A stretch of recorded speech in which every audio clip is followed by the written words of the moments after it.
Noong unang panahon, sa probinsya ng Bohol, parteng Kabisayaan, may lupang malawak, subalit ito ay tuyot.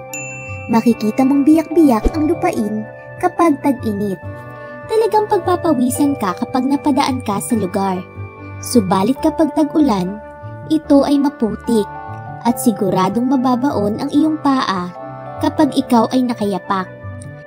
Ngunit kung araw ng taniman, ay maaliwalas ang kapaligiran sa kulay ng berdeng tanawin ng pook.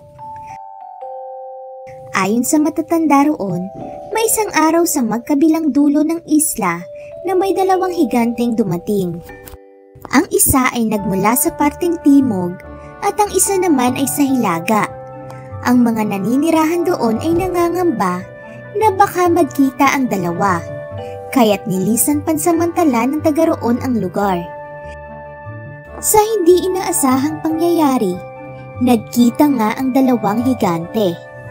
Ano ang ginagawa mo sa aking nasasakupan? Ito ay aking pag-aari at umalis ka na. Galit na sinabi ni higanteng mula sa timog. Maghanap ka ng lugar na iyong aangkinin. Aba, ako yata ang nauna rito at ito'y pag-aari ko na. Sagot ding galit ng higante mula sa hilaga. Ikaw ang umalis. Hindi maaari ito. Ito ay pag-aari ko. Sabay padyak ng higante mula sa timog at nayanig ang lugar na parang lumilindol. Lalong hindi maaari. Mas malakas ang padyak ng higante mula sa hilaga. Noong panahong iyon ay katatapos pa lamang ang tag-ulan at maputik sa kinatatayuan nila. Ginawa ng isang higante ay bumilog ng putik at binato sa isa. Subalit gumanti rin ang isa at humulma rin ng isang bilog na putik at siya ring binato sa kalaban.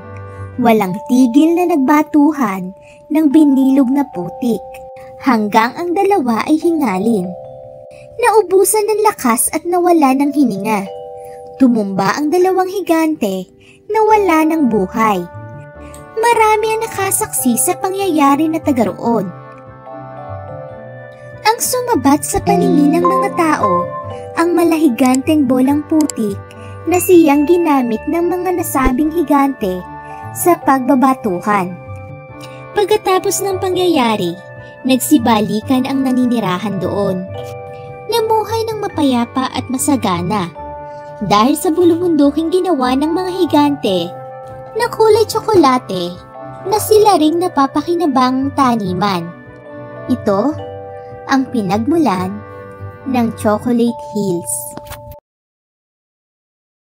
Thank you for watching. Please subscribe.